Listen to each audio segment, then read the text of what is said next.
हिमालय की ऊंची पर्वतमालाओं के बीच छिपी हुई एक ऐसी बर्फीली गुफा जहां वर्ष के अधिकतर समय मनुष्य का पहुंचना असंभव होता है। चारों ओर जमी बर्फ, जानलेवा ठंड और सांस रोक देने वाली खामोशी। लेकिन जैसे ही सावन का पवित्र महीना आरंभ होता है, यही निर्जन रास्ते आस्था की पदचापों से गूंज उठते हैं। लाखों श्रद्धालु हर खतरे को पीछे छोड़कर इस दुर्गम यात्रा पर निकल पड़ते हैं, केवल एक दर्शन के लिए। यह कोई साधारण दर्शन नहीं है। यह वह दृश्य है जो तर्क को सोचने पर मजबूर कर देता है और विश्वास को और भी मजबूत कर देता है। अमरनाथ। यह नाम सुनते ही मन में अनगिनत प्रश्न उठने लगते हैं। आखिर इस हिम गुफा में ऐसा क्या है जो सदियों से मानव चेतना को आकर्षित करता आ रहा है? क्यों हर वर्ष बिना किसी मानवीय प्रयास के यहां बर्फ से एक शिवलिंग आकार लेता है, धीरे धीरे पूर्ण रूप धारण करता है और फिर समय के साथ स्वयं विलीन हो जाता है? क्या यह केवल प्रकृति की कोई अद्भुत प्रक्रिया है या इसके पीछे कोई दैवीय रहस्य छिपा है? क्या यह महज संयोग है या फिर किसी दिव्य संकेत की अभिव्यक्ति? और सबसे बड़ा प्रश्न, क्या अमरनाथ केवल एक तीर्थ है या अमरता की किसी गुप्त कथा का साक्षी? कहते हैं कि इस पवित्र गुफा का ज्ञान सबसे पहले एक मुस्लिम चरवाहे को हुआ था, जिसने अनजाने में इस स्थान को खोज लिया। लेकिन क्या यह कहानी पूरी सच्चाई बयान करती है या इतिहास की परतों में कुछ और भी छुपा हुआ है? क्या समय के साथ तथ्यों को बदला गया या सच को किसी और रूप में प्रस्तुत किया गया? मान्यता है कि यही वह स्थान है जहां स्वयं भगवान शिव ने माता पार्वती को अमृतत्व का रहस्य सुनाया था, वह ज्ञान जो मृत्यु के बंधन को तोड़ सकता था। लेकिन यदि यह कथा इतनी शक्तिशाली थी, तो क्या वास्तव में कोई और भी इसे सुन पाया था? और यदि हां, तो वह कौन था? लोक कथाओं में उल्लेख मिलता है कि जब यह दिव्य संवाद हो रहा था, तब वहां दो कबूतर भी उपस्थित थे। स्थानीय निवासियों का दावा है कि आज भी गुफा के भीतर सफेद रंग के कबूतरों का एक जोड़ा दिखाई देता है, जिसे अमर माना जाता है। आश्चर्य की बात यह है कि अलग अलग समय में लिए गए चित्रों और वीडियो में इन कबूतरों का उल्लेख मिलता रहा है। कुछ लोगों का कहना है कि दशकों पुराने चित्रों में भी वही दृश्य दिखाई देता है। अमरनाथ गुफा वर्ष में केवल सीमित अवधि के लिए ही भक्तों के लिए खोली जाती है। बाकी महीनों में यह स्थान पूरी तरह से सील रहता है। लेकिन इन महीनों के दौरान गुफा के भीतर ऐसा क्या घटित होता है कि किसी भी मानव का प्रवेश वर्जित माना जाता है?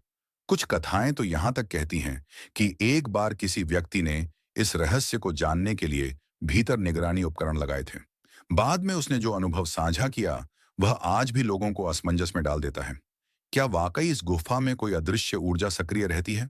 क्या यहाँ किसी ऐसी शक्ति का वास है जिसे मानव समझ नहीं सकता? और यदि यह सब मिथक है, तो विज्ञान आज तक इस प्राकृतिक शिवलिंग की प्रक्रिया को पूरी तरह स्पष्ट क्यों नहीं कर पाया? कुछ मान्यताओं में यह भी कहा जाता है कि अमरनाथ गुफा का संबंध कैलाश पर्वत या किसी गूढ़ लोक से है। वहीं शेषनाग झील को लेकर भी रहस्य कम नहीं है। लोगों का दावा है कि उन्होंने वहां नागरूप आकृतियों को देखा है।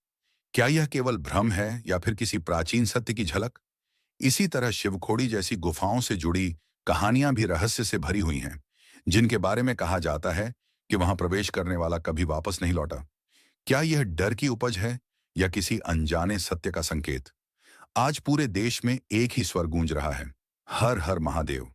सावन का महीना, शिवधामों की यात्राएं और भक्तों की अटूट आस्था। केदारनाथ से लेकर अमरनाथ तक हर मार्ग श्रद्धा की कसौटी बन जाता है। यह यात्राएं शरीर से अधिक मन और आत्मा की परीक्षा लेती हैं। लेकिन जब कोई भक्त अंततः उस पवित्र स्थल तक पहुंचता है, तो वहां एक अद्भुत शांति और ऊर्जा का अनुभव करता है, जिसे शब्दों में बांधना कठिन है। इस विशेष डॉक्यूमेंट्री में हम आपको अमरनाथ से जुड़े उन अनसुने रहस्यों से रूबरू कराएंगे, जिन पर बहुत कम चर्चा होती है। हम इतिहास की उन परतों को खोलेंगे जिन्हें समय के साथ धुंधला कर दिया गया। साथ ही यात्रा से जुड़े उन पहलुओं को भी साझा करेंगे जो हर श्रद्धालु को जानना आवश्यक है। तो अंत तक हमारे साथ बने रहिए, क्योंकि यह केवल एक यात्रा नहीं, बल्कि विश्वास, रहस्य और चेतना की कहानी है। तो आइए शुरू करते हैं उस पवित्र और रहस्यमयी यात्रा की ओर, जिसे अमरनाथ यात्रा कहा जाता है। लेकिन आगे बढ़ने से पहले, यदि आप हमारे चैनल से पहली बार जुड़ रहे हैं, तो वीडियो को लाइक करें, चैनल को सब्सक्राइब करें और कमेंट में जरूर लिखें, हर हर महादेव। अमरनाथ केवल बर्फ से बनी एक गुफा नहीं है, बल्कि ये हजारों वर्षों की आस्था, विश्वास और आध्यात्मिक रहस्यों का संगम है।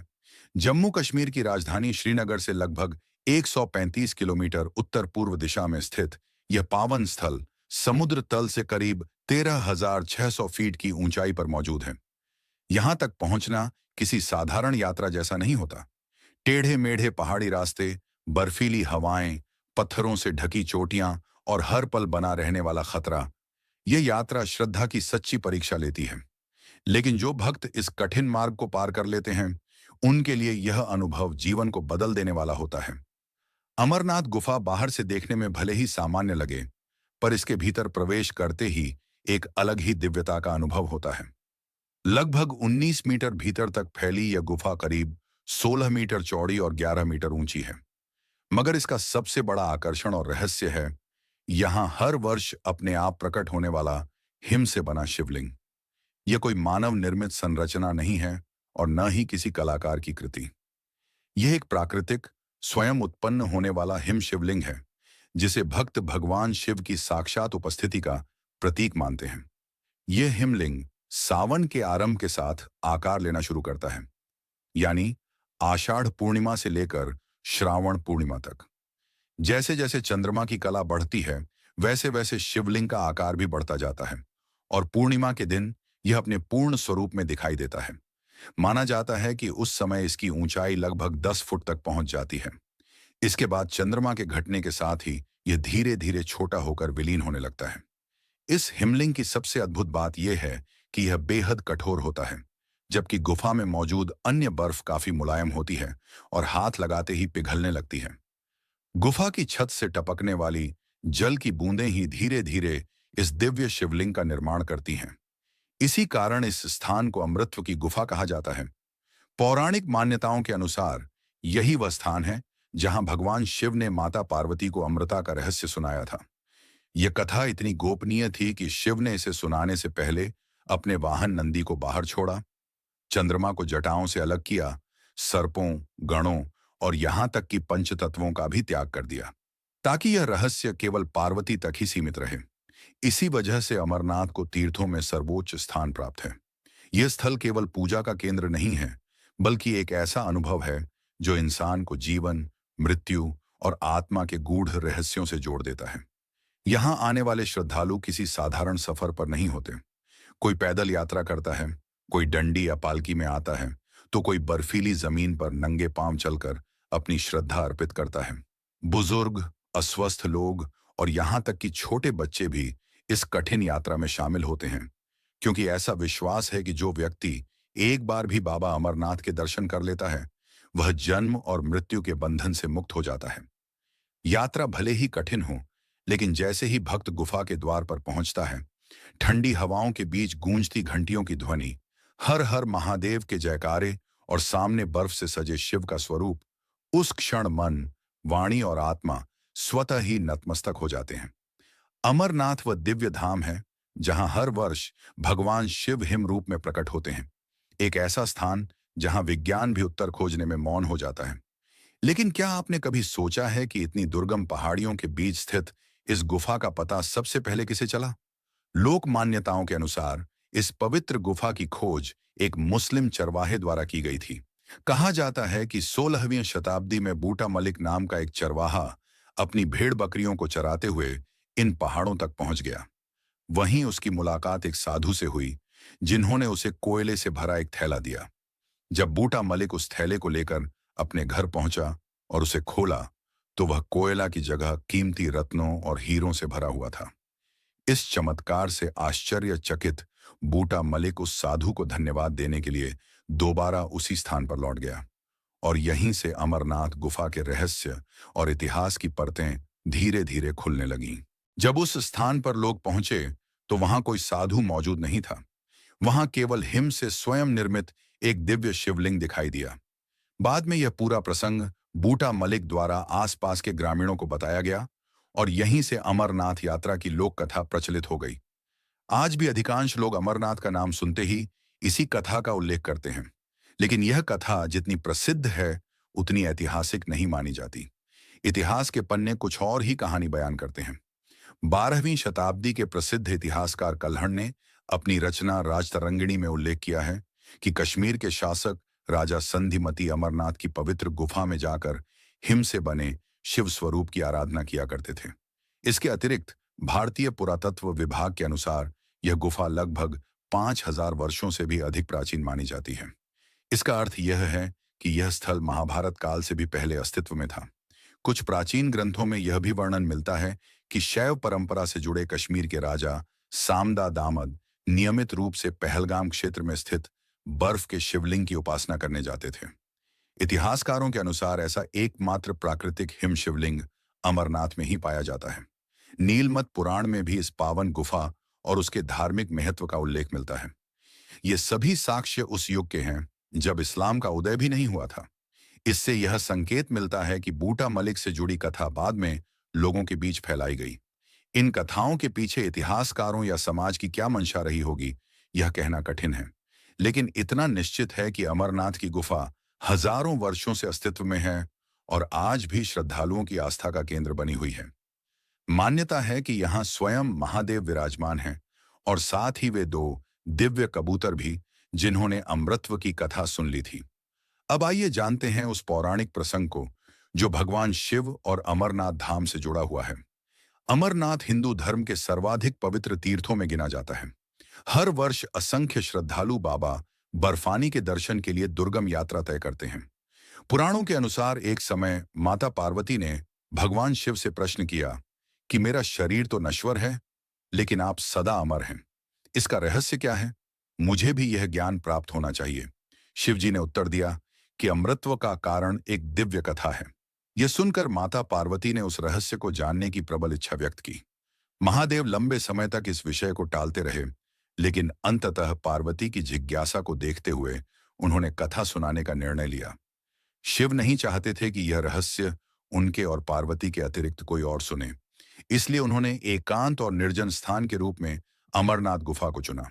गुफा की ओर प्रस्थान करते समय शिव जी ने मार्ग में अपने सभी साथियों और प्रतीकों को अलग अलग स्थानों पर विराम दिया। नंदी को उन्होंने बेलगाम में ठहराया, जिसे आज पहलगाम कहा जाता है। चंद्रमा को अपनी जटाओं से अलग कर चंदनवाड़ी में छोड़ा। शेषनाग के पास वासुकी नाग को मुक्त किया। अपने पुत्र गणेश को महागणेश पर्वत पर रुकने का आदेश दिया। अंततः उन्होंने पंच तत्वों जल, वायु, अग्नि, पृथ्वी और आकाश को पंचतरणी में त्याग दिया। माना जाता है कि आज भी यह स्थान पंच तत्वों की ऊर्जा का केंद्र है। इन सब के बाद शिव और पार्वती अमरनाथ गुफा में पहुंचे। वहां शिव जी ने यह सुनिश्चित किया कि आसपास कोई भी जीव उपस्थित न हो। हालांकि वहां एक पक्षी मौजूद था जिसका नाम सुख बताया जाता है। शिव जी ने पार्वती से कहा कि कथा के दौरान तुम समय समय पर हुंकार भरती रहना, ताकि मुझे यह आभास होता रहे कि तुम ध्यानपूर्वक सुन रही हो। कथा आरंभ हुई और माता पार्वती बीच बीच में हुंकार भरती रहीं, किंतु कुछ समय पश्चात वे गहरी नींद में चली गईं। उधर शिव जी निरंतर कथा कहते रहे। उसी दौरान वह पक्षी पूरी एकाग्रता से अमर कथा सुनता रहा। जब पार्वती मौन हो गईं, तो उस पक्षी ने उनकी जगह हुंकार भरना शुरू कर दिया। कुछ देर बाद शिव जी को आभास हुआ कि कुछ असामान्य हो रहा है। जब उन्होंने पीछे मुड़कर देखा तो पार्वती सो रही थी और एक कबूतर उनकी जगह प्रतिक्रिया दे रहा था। यह देखकर शिव जी क्रोधित हो उठे और त्रिशूल उठाकर उस पक्षी का अंत करने दौड़े। लेकिन अमर कथा सुन लेने के कारण वह पक्षी अपार ज्ञान से युक्त हो चुका था। उसने अपनी माया से स्वयं को बचाया और व्यास जी की पत्नी के गर्भ में प्रवेश कर गया। आश्चर्य की बात यह है कि वह जीव 12 वर्षों तक गर्भ में ही रहा। अंततः भगवान शिव ने उसे आश्वासन दिया कि अब उसे कोई भय नहीं है। इसी मान्यता के अनुसार कहा जाता है कि अमरनाथ गुफा के आसपास आज भी वे दिव्य कबूतर विद्यमान हैं, जो अमर कथा के साक्षी बने। व्यास मुनि के आश्रम में जन्म लेने वाले उस दिव्य बालक की कथा अत्यंत रहस्यमयी मानी जाती है। कहा जाता है कि वह शिशु गर्भावस्था में ही वेदों और पुराणों के गूढ़ रहस्यों को समझ चुका था। जन्म लेते ही उसने सांसारिक मोह त्याग दिया और गहन तपस्या के मार्ग पर चल पड़ा। आगे चलकर वही बालक सुखदेव ऋषि के नाम से विख्यात हुआ, जिनकी ज्ञान परंपरा आज भी श्रद्धा के साथ स्मरण की जाती है। लेकिन क्या आप जानते हैं कि जब भगवान शिव ने माता पार्वती को अमृतत्व का रहस्य बताया था, तब केवल वही दोनों वहां उपस्थित नहीं थे। उस दिव्य क्षण का साक्षी कोई और भी था, जिसके बारे में बहुत कम लोग जानते हैं। ऐसा माना जाता है कि वही रहस्यमयी साक्षी आज भी अमरनाथ की पवित्र गुफा में मौजूद है। आइए इस अनोखे रहस्य की परतें खोलते हैं। आगे बढ़ने से पहले, यदि आपको यह कथा रोचक लग रही है, तो वीडियो को लाइक करें और कमेंट में बाबा भोलेनाथ की जय अवश्य लिखें। जो भी श्रद्धालु अमरनाथ की कठिन यात्रा पर निकलता है, उसके मन में एक विशेष इच्छा होती है कि उसे वहां के दिव्य कबूतरों के दर्शन हों। मान्यता है कि गुफा के भीतर वर्षों से दो उजले कबूतर निवास कर रहे हैं। इन्हें देख पाना सौभाग्य और पुण्य का प्रतीक माना जाता है। लोक कथाओं के अनुसार ये साधारण पक्षी नहीं हैं। भक्तों का विश्वास है कि ये स्वयं शिव और शक्ति का प्रतीक हैं। कहा जाता है कि जब महादेव माता पार्वती को अमर कथा सुना रहे थे, उसी समय वहां एक कबूतर भी मौजूद था। उसके साथ उसके अंडे भी थे, जिन्हें भगवान शिव ने निर्जीव समझकर वहीं छोड़ दिया। कुछ समय पश्चात उन अंडों से दो नन्हे चूजे निकले और अमर कथा सुनने के कारण वे अमर हो गए। तभी से यह दिव्य जोड़ा अमरनाथ की गुफा में निवास करता आ रहा है। सबसे आश्चर्य की बात यह है कि इतनी अधिक ऊंचाई पर, जहां हवा बेहद विरल होती है, न भोजन उपलब्ध है और न ही कोई अन्य जीव दिखाई देता है, वहां इन कबूतरों का अस्तित्व आज भी बना हुआ है। न कोई वैज्ञानिक आज तक इसका ठोस कारण समझ पाया है और न ही कोई तार्किक उत्तर मिला है। जो श्रद्धालु इन कबूतरों के दर्शन कर लेते हैं, उन्हें ऐसा अनुभव होता है मानो उन्होंने साक्षात शिव पार्वती के दर्शन कर लिए हों। भक्तों का मानना है कि जहां भोलेनाथ की कृपा होती है, वहां तर्क और विज्ञान भी मौन हो जाते हैं। अमरनाथ क्षेत्र से जुड़ा एक और रहस्य है जो लोगों की जिज्ञासा को और भी बढ़ा देता है। यह रहस्य जुड़ा है शेषनाग झील से। कहा जाता है कि इस रहस्यमयी झील में स्वयं नागराज शेषनाग का वास है। यह झील लगभग 250 फीट गहरी बताई जाती है। स्थानीय जनश्रुतियों के अनुसार दिन में एक बार शेषनाग जल की सतह पर आते हैं। कई श्रद्धालुओं ने झील में उनकी आकृति या छाया देखने का दावा भी किया है। मान्यता है कि जब भगवान शिव अमरनाथ गुफा की ओर बढ़े थे, तब उन्होंने अपने सभी साथियों को मार्ग में ही छोड़ दिया था। शेषनाग को उन्होंने इसी झील में ठहरने का आदेश दिया और यह जिम्मेदारी दी कि कोई भी इससे आगे न जा सके। चारों ओर ऊंची पर्वतमालाओं से घिरी यह झील अत्यंत मनोहारी दिखाई देती है और अमरनाथ यात्रा करने वाले भक्तों के लिए यह एक विशेष आकर्षण का केंद्र है। लेकिन इन सभी रहस्यों के बीच अमरनाथ धाम का सबसे बड़ा चमत्कार आज भी वही है, जिसे न विज्ञान पूरी तरह समझ पाया है और न ही शब्दों में बांधा जा सकता है। यह वह पवित्र स्थल है जहां प्रकृति स्वयं एक ऐसी अद्भुत रचना करती है जिसने सदियों से मानव को आश्चर्य में डाल रखा है। आज हम उस रहस्य से पर्दा उठाने की कोशिश करेंगे जो बर्फ से बने एक दिव्य शिव स्वरूप से जुड़ा है। साथ ही जानेंगे उस घटना के बारे में जब एक व्यक्ति ने अमरनाथ गुफा के रहस्य को समझने के लिए गुप्त रूप से वहां कैमरे स्थापित कर दिए थे। आखिर उसने ऐसा क्या देखा जिसने उसकी सोच ही बदल दी। अमरनाथ गुफा में प्रत्येक वर्ष प्रकट होने वाला स्वयंभू हिम शिवलिंग केवल श्रद्धा का विषय नहीं है, बल्कि विज्ञान के लिए भी एक जटिल पहेली बना हुआ है। देश के अन्य शिवधामों में जहां पत्थर, धातु या संगमरमर से बने शिवलिंग की पूजा होती है, वहीं अमरनाथ एकमात्र ऐसा स्थान है जहां शिवलिंग किसी मानव कारीगर द्वारा नहीं, बल्कि प्रकृति द्वारा निर्मित होता है। यह न तो गढ़ा जाता है और न ही तराशा जाता है, बल्कि अपने आप आकार लेता है। गुफा के भीतर यह हिमलिंग हर वर्ष एक विशेष अवधि में बनना शुरू होता है। यह कोई साधारण बर्फ का ढेर नहीं होता, बल्कि छत से गिरने वाली अत्यंत ठंडी जल बूंदों से धीरे धीरे आकार ग्रहण करता है। ये बूंदें जैसे ही भूमि से स्पर्श करती हैं, तुरंत जम जाती हैं और परत दर परत एक ठोस संरचना का निर्माण करती हैं। यही प्रक्रिया लगातार चलती रहती है और कुछ ही समय में यह आकृति एक विशाल शिवलिंग का रूप ले लेती है। कई बार इसकी ऊंचाई 12 से 18 फीट तक भी दर्ज की गई है। आश्चर्य की बात यह है कि यह बर्फ सामान्य हिम की तरह तुरंत नहीं पिघलती। यह कई दिनों तक स्थिर और कठोर बनी रहती है। विज्ञान के अनुसार बर्फ जमने के लिए तापमान 0 डिग्री या उससे कम होना चाहिए।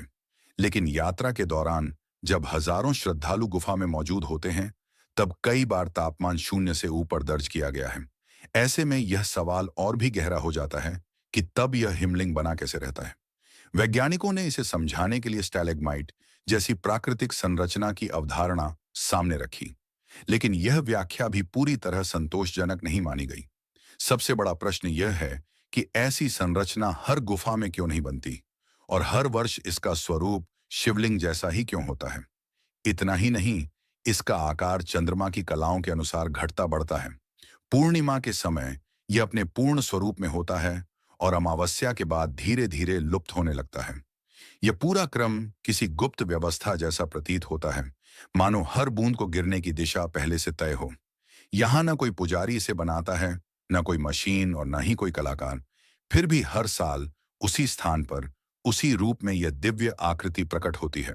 इसी कारण बहुत से लोग इसे केवल प्राकृतिक घटना नहीं, बल्कि ईश्वरीय संकेत मानते हैं। ऐसा संकेत जो यह याद दिलाता है कि बाबा बर्फानी यहाँ केवल पूजित नहीं होते, बल्कि स्वयं प्रकट होते हैं। यही वजह है कि लाखों श्रद्धालु कठिन मौसम, दुर्गम पर्वत मार्ग और जानलेवा ठंड के बावजूद इस यात्रा पर निकलते हैं। वे यहाँ किसी पत्थर की मूर्ति के दर्शन नहीं, बल्कि साक्षात शिव के अनुभव के लिए आते हैं। अब सवाल उठता है, क्या यह हिमलिंग केवल जमी हुई बर्फ है या शिव का शाश्वत प्रतीक? इसका उत्तर शायद विज्ञान कभी पूरी तरह न दे पाए, लेकिन गुफा में गूंजती बम बम भोले की ध्वनि और वहां महसूस होने वाली ऊर्जा किसी प्रयोगशाला के सिद्धांत से नहीं, बल्कि आस्था और अनुभूति से जन्म लेती है। अब बात करते हैं उस रहस्यमयी घटना की, जिसने लोगों को और अधिक सोचने पर मजबूर कर दिया। एक समय की बात है, जम्मू कश्मीर का रहने वाला एक व्यक्ति, जिसका नाम महेश बताया जाता है, अमरनाथ गुफा के रहस्य को जानने के लिए बेहद उत्सुक था।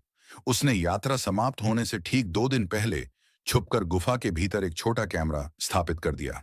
उसके मन में भय भी था कि यदि किसी को इसकी भनक लग गई तो वह बड़ी परेशानी में फंस सकता है। किस्मत से किसी की नजर उस उपकरण पर नहीं पड़ी। कुछ समय बाद गुफा को विधिवत बंद कर दिया गया और सभी पुजारी व श्रद्धालु वहां से लौट गए। कैमरे की रिकॉर्डिंग में महेश ने देखा कि गुफा बंद होने के कुछ समय पहले एक अकेला साधु भीतर प्रवेश करता है। उसके बाद पूरा क्षेत्र शांत हो जाता है, मानो समय स्वयं थम गया हो। आगे जो दृश्य सामने आए, उन्होंने महेश को भीतर तक झकझोर दिया।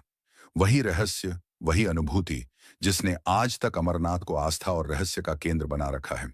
गुफा के भीतर वह साधु पूरी तरह स्थिर बैठा रहा। बाहर की दुनिया से मानो उसका कोई संबंध ही नहीं था। उसने न किसी से बात की, न बाहर आने का प्रयास किया। वह बस ध्यान में लीन रहा। महेश के मन में विचार आया कि यह बात जाकर मंदिर के पुजारी को बताई जाए, लेकिन तभी उसे अपनी गलती याद आ गई। अगर उसने पुजारी को साधु के बारे में बताया, तो यह भी उजागर हो सकता था कि वह गुप्त रूप से सीसीटीवी के जरिए निगरानी कर रहा था, जो उसके लिए मुश्किलें खड़ी कर सकता था। यही सोचकर उसने चुप रहना ही बेहतर समझा और दूर से उस साधु पर नजर बनाए रखी। दिन बीतते चले गए। देखते देखते एक सप्ताह निकल गया। महेश ने गौर किया कि साधु का शरीर पहले से कहीं अधिक कमजोर और दुबला दिखाई देने लगा था। उसे लगा शायद वह कुछ खा पिया नहीं रहा, इसी कारण उसकी हालत ऐसी हो रही है। लेकिन जब पूरा 1 महीना बीत गया तो दृश्य और भी भयावह हो गया। साधु का शरीर जैसे धीरे धीरे गलता जा रहा था। अब मांस लगभग समाप्त हो चुका था और केवल हड्डियों का ढांचा सा नजर आने लगा था। यह दृश्य देखकर महेश की रूह कांप उठी। समय और आगे बढ़ा। कुछ और महीनों बाद ऐसा प्रतीत होने लगा जैसे वह साधु जमीन को छुए बिना ही हवा में लटका हुआ हो। फिर एक दिन गुफा के द्वार खुलने से ठीक पहले वह साधु एक पल में पूरी तरह अदृश्य हो गया, मानो वह कभी वहां था ही नहीं। यह देखकर महेश पूरी तरह घबरा गया। उसके लिए यह किसी चमत्कार से कम नहीं था। डर और उलझन के बीच आखिरकार महेश ने मंदिर के पुजारी के पास जाकर पूरी घटना विस्तार से बता दी। पुजारी ने शांत स्वर में कहा कि वह साधु कोई साधारण व्यक्ति नहीं था। वह शिव भक्ति में इतने गहरे उतर चुका था कि उसने सिद्ध अवस्था प्राप्त कर ली थी। उस अवस्था में जीवन और मृत्यु का भेद समाप्त हो जाता है। वहां केवल साधक और उसके आराध्य शिव ही शेष रहते हैं। ऐसा माना जाता है कि आज भी हिमालय की दुर्गम चोटियों और गुफाओं में कई ऐसे योगी और संत मौजूद हैं जो वर्षों से कठोर तपस्या में लीन हैं। इसीलिए इस तरह की घटनाओं को पूरी तरह नकारा नहीं जा सकता। अब सवाल उठता है, क्या आप भी कभी उस पवित्र स्थान की यात्रा करना चाहेंगे जहां स्वयं भगवान शिव का वास माना जाता है? तो आइए अब चलते हैं बाबा अमरनाथ की उस कठिन लेकिन अविस्मरणीय यात्रा की ओर।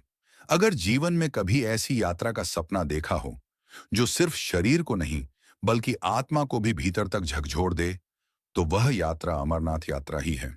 यह कोई साधारण तीर्थ नहीं, बल्कि आस्था, धैर्य और संकल्प की अग्नि परीक्षा है। हर वर्ष सावन मास के साथ ही असंख्य शिव भक्त हिमालय की बर्फीली वादियों में स्थित उस रहस्यमयी गुफा की ओर प्रस्थान करते हैं, जहां प्राकृतिक रूप से निर्मित हिम शिवलिंग के दर्शन होते हैं। न कोई कलाकार, न कोई औजार, बस प्रकृति की अद्भुत रचना। इस यात्रा की शुरुआत पंजीकरण प्रक्रिया से होती है। प्रशासन द्वारा निर्धारित तिथियों पर रजिस्ट्रेशन खोला जाता है, जिसमें मेडिकल फिटनेस प्रमाण पत्र अनिवार्य होता है, क्योंकि यह यात्रा शारीरिक रूप से बेहद चुनौतीपूर्ण होती है। अमरनाथ गुफा तक पहुंचने के लिए दो प्रमुख मार्ग हैं। पहला मार्ग पहलगाम से होकर जाता है, जिसकी कुल दूरी लगभग 46 किलोमीटर है। दूसरा मार्ग बालटाल से शुरू होता है, जो केवल 14 किलोमीटर का है, लेकिन बेहद खड़ा और कठिन माना जाता है। यदि आप पहलगाम मार्ग चुनते हैं, तो आपकी यात्रा का पहला पड़ाव चंदनबाड़ी होता है। यहीं से असली चढ़ाई शुरू होती है। जैसे जैसे ऊंचाई बढ़ती है, हवा पतली होती जाती है और सांस लेना कठिन होने लगता है, लेकिन श्रद्धा हर कदम के साथ और मजबूत होती जाती है। इसके बाद आता है पिसू टॉप, जहां की चढ़ाई इतनी दुर्गम होती है कि ऐसा महसूस होता है मानो स्वयं महादेव आपके धैर्य की परीक्षा ले रहे हों। इस कठिन पड़ाव को पार करने के बाद आप शेषनाग पहुंचते हैं। यह एक शांत और पवित्र झील है, जिसके बारे में मान्यता है कि यहाँ भगवान शिव के वाहन शेषनाग का निवास है। झील का नीला जल और उसमें प्रतिबिंबित हिमालय का दृश्य किसी स्वप्न लोक जैसा लगता है। यहीं रात बितानी होती है। खुले आसमान के नीचे टेंटों में ठंड हड्डियों तक उतर जाती है, लेकिन भक्तों के बम बम भोले के जय घोष वातावरण में नई ऊर्जा भर देते हैं। अगली सुबह यात्रा आगे बढ़ती है महागुणस पास की ओर, जो इस मार्ग का सबसे ऊंचा बिंदु है। लगभग 14,000 फीट की ऊंचाई पर पहुंचकर ऐसा लगता है जैसे आप बादलों को छू रहे हों। यहां से नीचे उतरते ही पंचतरणी आता है, जहां 5 धाराओं का संगम होता है। मान्यता है कि इसी स्थान पर भगवान शिव ने अपने 5 पवित्र तत्वों का त्याग किया था। पंचतरणी से अमरनाथ गुफा अब केवल कुछ किलोमीटर की दूरी पर रह जाती है। हर कदम के साथ उत्सुकता बढ़ती जाती है, क्योंकि सामने वह दिव्य क्षण होता है जिसके लिए पूरी यात्रा की जाती है। यह यात्रा केवल एक तीर्थ नहीं, बल्कि एक ऐसा अनुभव है जो जीवन भर मन और आत्मा पर अपनी छाप छोड़ देता है। यह मार्ग आसान नहीं है, बल्कि सबसे कठिन परीक्षाओं में से एक माना जाता है। लेकिन जैसे ही यात्री उस पवित्र गुफा के निकट पहुंचता है, शरीर की सारी थकान मानो स्वयं ही विलीन हो जाती है। दूर ऊंची ऊंची पर्वत शिलाओं के बीच छिपी हुई वह दिव्य गुफा दिखाई देती है, जिसके भीतर प्राकृतिक हिम से बना शिवलिंग शांत भाव से विराजमान होता है। ऐसा प्रतीत होता है मानो वह अनादिकाल से अपने भक्तों की प्रतीक्षा में खड़ा हो। उसके सामने पहुंचते ही समय की गति थम सी जाती है। सांसें स्वतः धीमी हो जाती हैं, आंखें नम हो उठती हैं और मन स्वीकार कर लेता है कि ईश्वर केवल ग्रंथों में नहीं, बल्कि साक्षात सामने उपस्थित हैं। यात्रा के दौरान व्यवस्थाएं उपलब्ध तो होती हैं, पर सीमित रूप में। रास्ते भर अस्थायी शिविर, चिकित्सा सहायता केंद्र, भंडारे और घोड़े व पालकी की सुविधा मिलती है। इसके बावजूद तीव्र ठंड, कम ऑक्सीजन, अचानक वर्षा और पहाड़ों से गिरते पत्थरों का खतरा हर कदम पर चुनौती बनकर सामने आता है। मोबाइल नेटवर्क खत्म हो जाता है और तभी एहसास होता है कि आप आधुनिक दुनिया से बहुत दूर शिव की अलौकिक भूमि में प्रवेश कर चुके हैं। अमरनाथ की यात्रा केवल शारीरिक चढ़ाई नहीं है, यह अहंकार को त्याग कर श्रद्धा को अपनाने की साधना है। हर कदम के साथ व्यक्ति अपनी कमजोरियों को पीछे छोड़ता है और ईश्वर के ओर निकट पहुंचता है। लौटते समय शरीर भले ही थका हुआ हो, लेकिन आत्मा एक अद्भुत शांति से भर जाती है, क्योंकि यात्री केवल यात्रा पूरी करके नहीं लौटता, बल्कि बाबा बर्फानी के सान्निध्य से होकर वापस आता है। जैसे ही सावन का महीना आता है, बर्फ से आच्छादित घाटियों में गूंजने लगते हैं भोलेनाथ के जयकारे। हर हर महादेव और बम बम भोले की आवाजें पूरे हिमालय को प्रतिध्वनित कर देती हैं। हजारों श्रद्धालु उस रहस्यमयी गुफा की ओर बढ़ते हैं, जहां भगवान शिव स्वयं हिम रूप में प्रकट होते हैं। लेकिन इस आस्था की राह में केवल भक्ति ही नहीं, एक और परछाई भी साथ चलती है, भय, संकट और आतंक की। पिछले 3 दशकों में अमरनाथ यात्रा सिर्फ आध्यात्मिक अनुभव तक सीमित नहीं रही, यह विश्वास और हिंसा के बीच चल रहे संघर्ष का प्रतीक बन चुकी है। वही पावन स्थल जहां शिव ने पार्वती को अमृतत्व का रहस्य बताया था, आतंकियों द्वारा बार बार निशाना बनाया गया। पहला बड़ा हमला 1993 में हुआ और उसके बाद इस पवित्र यात्रा पर अनेक बार खून बहाने की कोशिश की गई। इन सभी घटनाओं में एक तारीख ऐसी है जिसने पूरे देश को भीतर तक हिला दिया। 1 अगस्त वर्ष 2000। उस रात जब पहाड़ों पर चांदनी फैली हुई थी और श्रद्धालु अपने तंबुओं में विश्राम कर रहे थे, तभी अचानक गोलियों की गूंज से सन्नाटा टूट गया। आतंकियों ने निर्दोष यात्रियों पर अंधाधुंध फायरिंग की। 32 निर्दोष भक्तों की जान चली गई। वह रात अमरनाथ यात्रा के इतिहास में एक दर्दनाक अध्याय बन गई। इसके बाद 2017 में एक और दिल दहला देने वाली घटना हुई। इस बार निशाना बनी श्रद्धालुओं से भरी एक बस जो दर्शन कर वापस लौट रही थी। गोलियों की आवाज में भक्ति के जयकारे दब गए। इस हमले में 8 यात्रियों की मृत्यु हुई, जिनमें महिलाएं भी शामिल थीं। लेकिन जो बात इस घटना को और भी भावुक बना देती है, वह थी बचे हुए श्रद्धालुओं की दृढ़ आस्था। उन्होंने कहा, हम फिर लौटेंगे बाबा के दरबार में, चाहे परिस्थितियां कैसी भी हों। हर वर्ष आतंकियों की ओर से धमकियां दी जाती हैं, यात्रा को बाधित करने के प्रयास होते हैं, फिर भी श्रद्धालुओं की संख्या घटने के बजाय लगातार बढ़ती जाती है, क्योंकि यह यात्रा केवल पैरों से तय किया गया मार्ग नहीं है। यह विश्वास की वह अग्निपरीक्षा है जहां डर हार जाता है और श्रद्धा जीत जाती है। यह यात्रा केवल रास्तों पर चलने की नहीं, बल्कि विश्वास की चरम सीमा तक पहुंचने की परीक्षा होती है। क्या यह महज इत्तेफाक है कि हर खतरे और हर हमले के बाद भी श्रद्धालु फिर से उसी पवित्र गुफा की ओर बढ़ जाते हैं? या फिर यह बाबा अमरनाथ का वह दिव्य आह्वान है जो अपने भक्तों को हर डर से ऊपर उठा देता है? यहां कोई हथियार किसी को रोक नहीं पाता, केवल भक्ति ही मार्गदर्शक बनती है। आज इस यात्रा की सुरक्षा के लिए 24 घंटे मजबूत इंतजाम किए जाते हैं। सीआरपीएफ, भारतीय सेना और जम्मू कश्मीर पुलिस मिलकर हर कदम पर निगरानी रखती है। जगह जगह सुरक्षा जांच चौकियां, डॉग स्क्वाड, आधुनिक निगरानी प्रणाली और ड्रोन तैनात रहते हैं। इसके बावजूद वातावरण में कहीं ना कहीं अनिश्चितता की छाया बनी रहती है।